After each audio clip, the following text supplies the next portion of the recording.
আসসালামু আলাইকুম, স্বাগত জানাচ্ছি আরটিভির সন্ধ্যার সংবাদে। আপনাদের সঙ্গে আছি আমি ফারিয়া শারমিন। আমি সিনথিয়া রহমান। ভারী বৃষ্টিপাত আর উজান থেকে নেমে আসা পাহাড়ি ঢলে দেশের উত্তর দক্ষিণ পূর্বাঞ্চলের বন্যা পরিস্থিতির আরও অবনতি হয়েছে। চট্টগ্রামের ৭ উপজেলার অসংখ্য গ্রাম তলিয়েছে বন্যার পানিতে। মোতায়েন করা হয়েছে সেনাবাহিনী। এদিকে পার্বত্য অঞ্চলের অনেক এলাকায় পাহাড় ধস ও সড়ক ভেঙে বন্ধ রয়েছে যোগাযোগ ব্যবস্থা।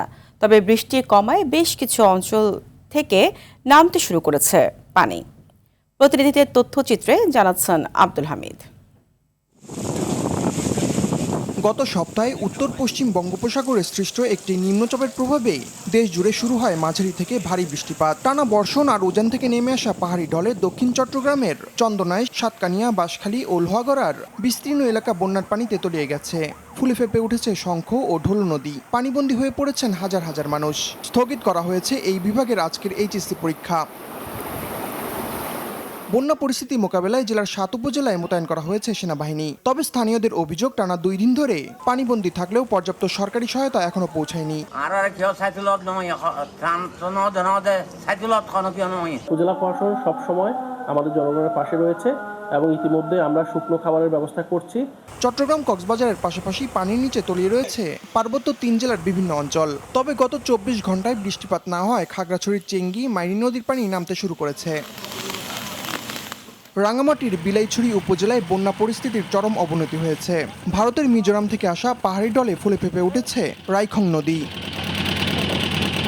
বান্দরবানের সাঙ্গু নদীর পানি বৃদ্ধি পাওয়ায় আবারও জেলা শহরের নিম্নাঞ্চল প্লাবিত হয়েছে। পাহাড় ধসে রুমা, বয়েংছড়ি ও রাঙামাটির সঙ্গে সড়ক যোগাযোগ বিচ্ছিন্ন হয়ে পড়েছে।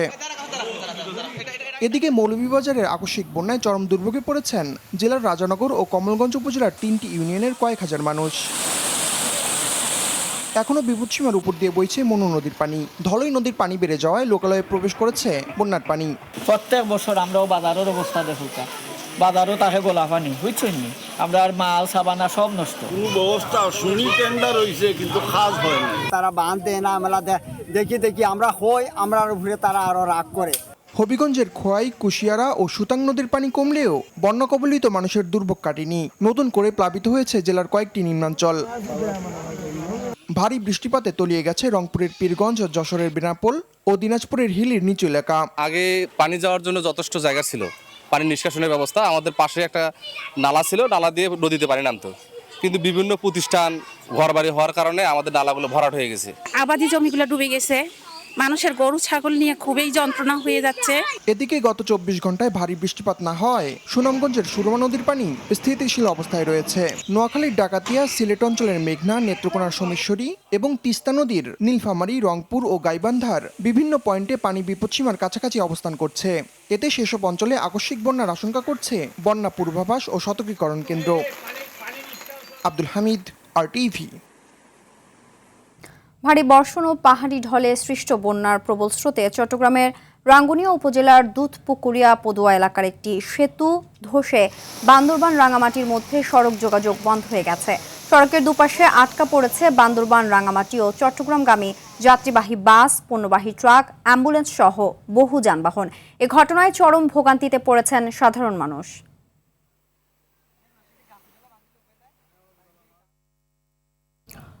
প্রধানমন্ত্রী তারেক রহমান বন্যা কবলিত এলাকার সবকিছু তদারকি করছেন বলে জানিয়েছেন প্রধানমন্ত্রীর কার্যালয়ের মুখপাত্র মাহাদি আমিন। প্রধানমন্ত্রীর নির্দেশে বন্যা কবলিত এলাকায় বিএনপির অঙ্গ সংগঠন কাজ করছে বলেও জানান তিনি। শনিবার বিকেলে প্রধানমন্ত্রীর কার্যালয়ে এক সংবাদ সম্মেলনে এসব কথা জানান তিনি। এ সময় বন্যা পরিস্থিতির কারণে চট্টগ্রাম শিক্ষা বোর্ডের আওতাধীন 5টি জেলায় আগামী 16 জুলাই পর্যন্ত এইচএসসি ও সমমানের সকল পরীক্ষা স্থগিত করা হয়েছে বলেও জানান মাহাদি আমিন। আগামী 16 জুলাই পর্যন্ত চট্টগ্রাম শিক্ষা বোর্ডের অধীনস্থ যেসব জেলাগুলো রয়েছে সব জায়গাতে এইচএসসি পরীক্ষা স্থগিত ঘোষণা করা হচ্ছে। সুতরাং 16 জুলাই পর্যন্ত আর কোনো এইচএসসি পরীক্ষা হবে না। পরবর্তীতে অবস্থার আলোকে আমরা ফার্দার জানাবো। চট্টগ্রামে বন্যা দুর্গত এলাকায় যেসব পরীক্ষা বন্ধ রাখা হয়েছে যথাসময়ে তাদের পরীক্ষা নেওয়া হবে বলে জানিয়েছেন শিক্ষামন্ত্রী ডক্টর আনম এহসানুল হক মিলন। সকালে সাভারে গণ বিশ্ববিদ্যালয় দিবস উপলক্ষে আলোচনা সভায় তিনি একথা বলেন। এ সময় তিনি আরও বলেন, শিক্ষার মান উন্নয়নে সরকার নানা পদক্ষেপ হাতে নিয়েছে, তবে নিয়ম বহির্ভূত কোনো কাজ করা হবে না বলেও জানান শিক্ষামন্ত্রী।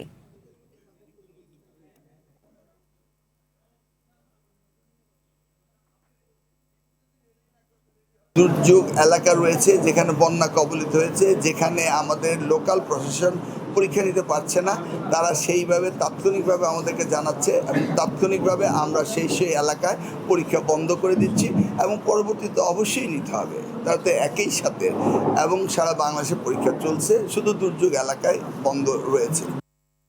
চিকিৎসার জন্য একটি বড় সংখ্যা বিদেশে চলে যাচ্ছে, তাদেরকে আস্থায় ও বিশ্বাসে আনতে চিকিৎসকদের প্রতি আহ্বান জানিয়েছেন প্রধানমন্ত্রী তারেক রহমান। ঢাকা মেডিকেল কলেজের 81তম প্রতিষ্ঠা বার্ষিকী অনুষ্ঠানে এসব কথা বলেন প্রধানমন্ত্রী। বলেন, উপজেলার প্রতিটি হাসপাতালকে 51 শয্যা থেকে 101 শয্যা বিশিষ্ট করার উদ্যোগ নিয়েছে সরকার। আগামী সেপ্টেম্বরের মধ্যে শিশুদের বিশেষায়িত চিকিৎসার লক্ষ্যে দেশের 5টি জেলায় সরকার 1000 বেডের ব্যবস্থা করবে বলেও জানান প্রধানমন্ত্রী। আরও জানাচ্ছেন শামীম চৌধুরী। ঢাকা মেডিকেল কলেজের 81তম প্রতিষ্ঠা বার্ষিকীর অনুষ্ঠানে যোগ দেন প্রধানমন্ত্রী তারেক রহমান। জিডিপির 1% অধিক স্বাস্থ্য খাতে বরাদ্দ পেয়েছে।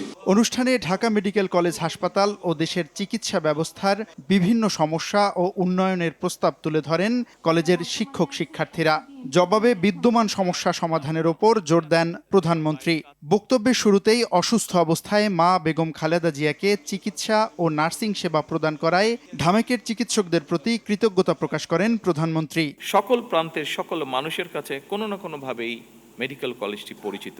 স্বাস্থ্য খাতে এবারের বাজেটের কথা তুলে ধরে প্রধানমন্ত্রী বলেন, 1 লাখ স্বাস্থ্যকর্মী ও 25,000 মিডওয়াইফ নিয়োগ প্রক্রিয়া চলমান রয়েছে। 31 শয্যা করেছিলেন শহীদ রাষ্ট্রপতি জিয়াউর রহমান, বাকি যে 20 শয্যা সেটা করেছিলেন দেশনেত্রী খালেদা জিয়া। এইবার বিএনপি সরকার এই 51 থেকে বাড়িয়ে এটাকে 101 বেডে নিয়ে যেতে চাইছি। সারা বাংলাদেশে 5টা শিশু হাসপাতাল, সবগুলো চালু হলে বাচ্চাদের জন্য 1000 বেডের হসপিটাল আমরা টার্গেট করছি ইনশাআল্লাহ সেপ্টেম্বর মাসের মধ্যে এগুলো চালু করব। এটাতে যেটা হবে, স্পেশালাইজড কোনো চিকিৎসার জন্য এই বাচ্চা বা এই ফ্যামিলিগুলোকে ঢাকায় দৌড় দিতে হবে না। প্রধানমন্ত্রী বলেন, চিকিৎসায় গবেষণা বাড়াতে বিভিন্ন উদ্যোগ নেওয়া হয়েছে। চিকিৎসক নিয়োগের প্রক্রিয়া চলমান রয়েছে বলেও জানান সরকার প্রধান। প্রতি বছর বাংলাদেশ থেকে $5 বিলিয়ন চলে যাচ্ছে বিদেশে চিকিৎসার জন্য। যারা বর্তমানে চিকিৎসক আছেন, যারা উঠবি চিকিৎসক, আপনাদের সকলের কাছে আমার একটি প্রত্যাশা, কেন আমাদের ডাক্তারদের উপরে আমাদের দেশের মানুষের আস্থা এবং বিশ্বাস দৃঢ়তর করতে আমরা পারবো না?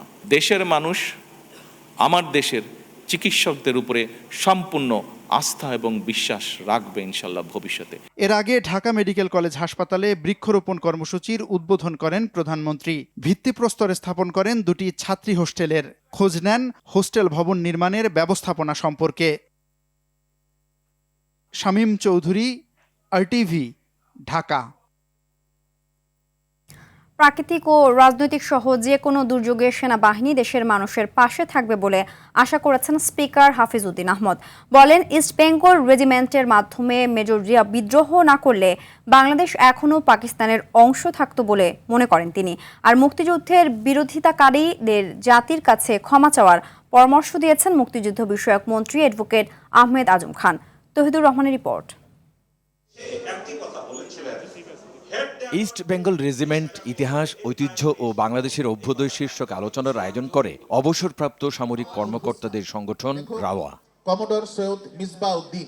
বাঙালির মহান মুক্তিযুদ্ধ সহ দেশের কঠিন সময়ে ইস্ট বেঙ্গল রেজিমেন্ট গুরুত্বপূর্ণ ভূমিকা রেখেছে মন্তব্য করে এখনও পাহাড়ের শান্তি রক্ষায় এই বাহিনী কাজ করে যাচ্ছে বলে জানান সামরিক সদস্যরা। পৃথিবীতে বাংলাদেশকে পরিচিত করে বিশ্ব শান্তি প্রতিষ্ঠায় নেতৃত্ব দিচ্ছে ইস্ট বেঙ্গল রেজিমেন্ট। দেশকে এগিয়ে নিতে সবাইকে ঐক্যবদ্ধ থাকার কথা জানিয়ে মুক্তিযুদ্ধ বিষয়ক মন্ত্রী স্বাধীনতা বিরোধিতাকারীদের জাতির কাছে ক্ষমা চাওয়ার পরামর্শ দেন।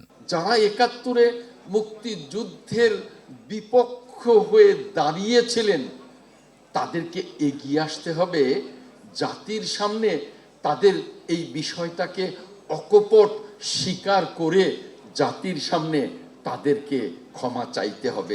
দেশের প্রথম প্রধানমন্ত্রী তাজউদ্দিন আহমদ স্বাধীনতার ঘোষণা দিতে শেখ মুজিবুর রহমানকে আহ্বান জানালেও সাড়া দেননি বলে অভিযোগ করেন জাতীয় সংসদের স্পিকার হাফিজ উদ্দিন আহমদ।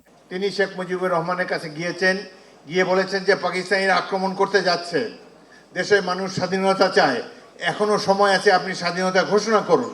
শেখ মুজিবুর রহমান সাহেব বললেন যে না, আমি বিচ্ছিন্নতাবাদী হতে পারি না, পাকিস্তান ভাঙাতে আমার কোনো অবদান থাকুক এটি আমি চাই না।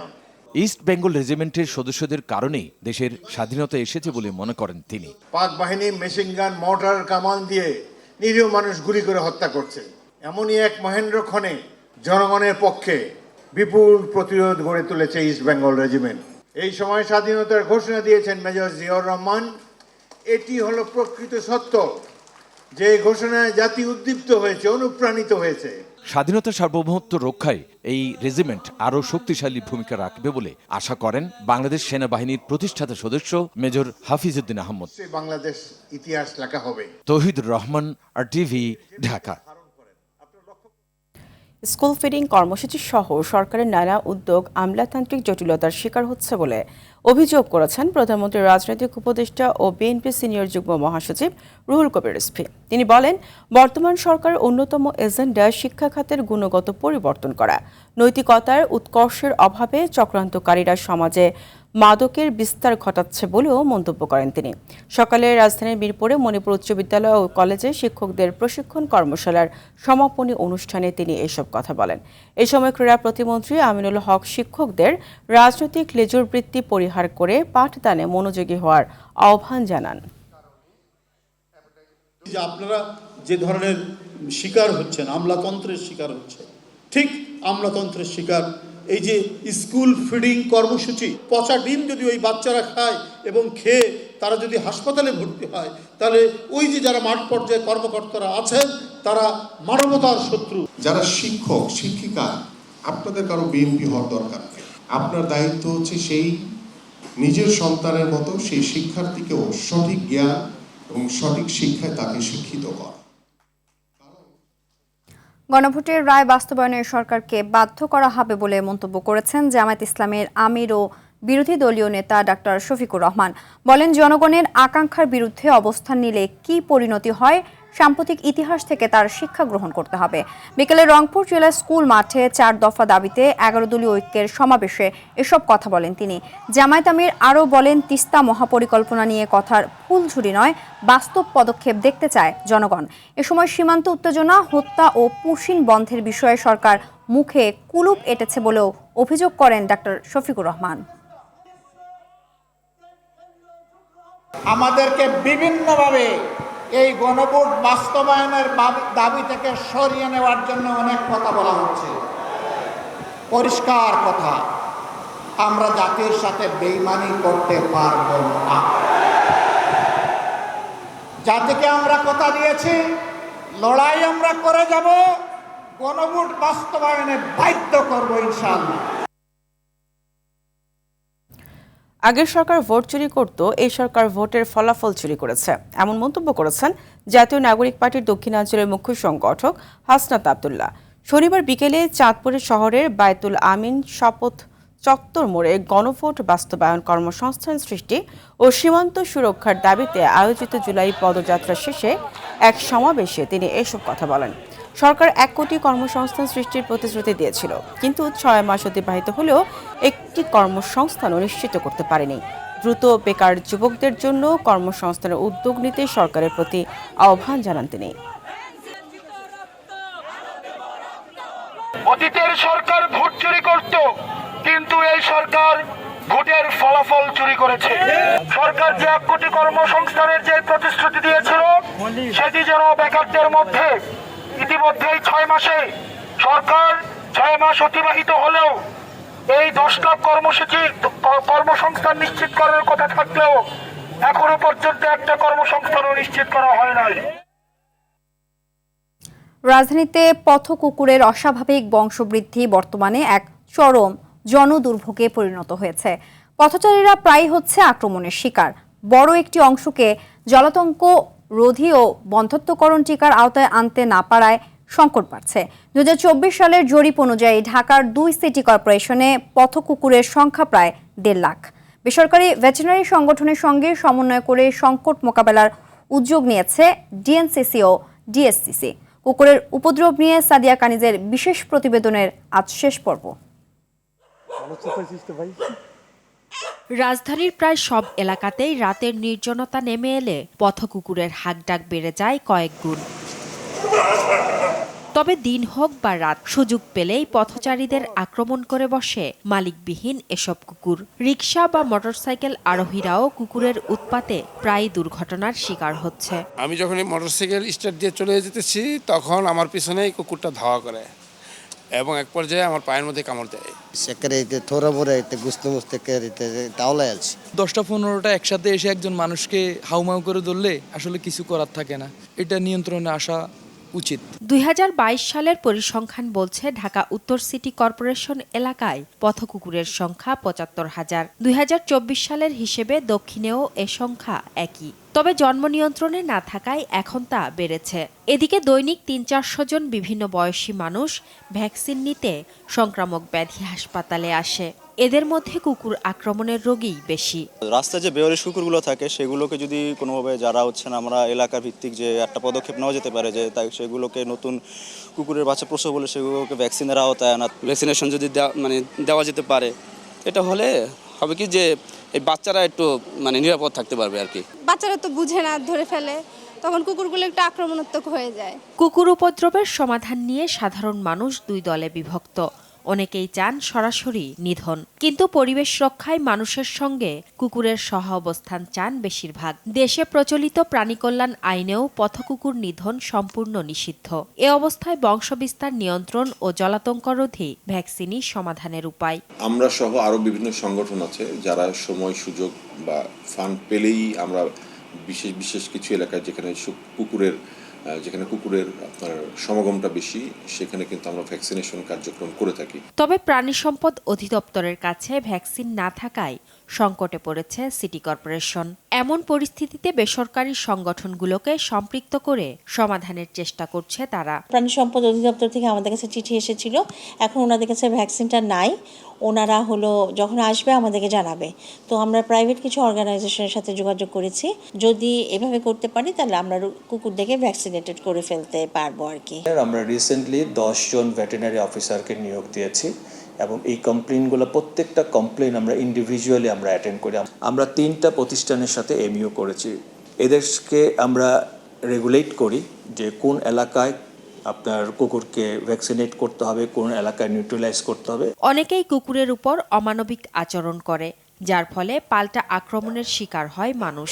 প্রাণী ও মানুষের সহ অবস্থান নিশ্চিতে সবার সচেতনতা জরুরি। সাদিয়া কানিজ, RTV, ঢাকা। সাংবাদিকতার উৎকর্ষ সাধনের সময়ের সঙ্গে এগিয়ে যেতে ডিআরইউকে সাংবাদিকদের নিয়মিত প্রশিক্ষণ আয়োজনের তাগিদ দিয়েছেন দেশের বিভিন্ন গণমাধ্যমের বার্তা প্রধানরা। সকালে রাজধানী ঢাকা রিপোর্টার্স ইউনিটিতে দেশের বিভিন্ন গণমাধ্যমের বার্তা প্রধানদের সঙ্গে মতবিনিময় সভায় এই পরামর্শ দেন তারা। সাংবাদিকতার বর্তমান চ্যালেঞ্জ, পেশাগত মান উন্নয়ন, সাংবাদিকদের কল্যাণ এবং ডিআরইউর ভবিষ্যৎ কার্যক্রম নিয়ে আলোচনার সভায় এই তাগিদ দেন তারা। সাংবাদিকদের পেশাগত দক্ষতা বৃদ্ধি, তথ্য প্রাপ্তির সুযোগ সম্প্রসারণ এবং সাংবাদিকদের স্বার্থ সংশ্লিষ্ট বিভিন্ন বিষয়ে নিজেদের মতামত তুলে ধরেন তারা। এ সময় অপসাংবাদিকতা নিয়ে গভীর উদ্বেগ প্রকাশ করেন ডিআরইউর নেতারা। দেশে গত 24 ঘন্টায় হামের উপসর্গ নিয়ে 3 শিশুর মৃত্যু হয়েছে। এ সময়ে হাম ও হামের উপসর্গ নিয়ে আক্রান্ত হয়েছে 784টি শিশু। শনিবার স্বাস্থ্য অধিদপ্তরের হাম বিষয়ক হালনাগাদ প্রতিবেদনে এ তথ্য জানানো হয়। বিজ্ঞপ্তিতে জানানো হয় 24 ঘন্টায় 84টি শিশু হামে আক্রান্ত হয়েছে, আর হামের উপসর্গজনিত রোগীর সংখ্যা 702। এ সময় 660টি শিশু নতুন করে হাসপাতালে ভর্তি হয়েছে, আর হাসপাতাল থেকে ছাড়া পেয়েছে 528টি শিশু। কাশিমপুর হাই সিকিউরিটি কেন্দ্রীয় কারাগার থেকে পালিয়ে যাওয়া হত্যা মামলার মৃত্যুদণ্ডপ্রাপ্ত এক আসামিকে গ্রেফতার করেছে র্যাব 4।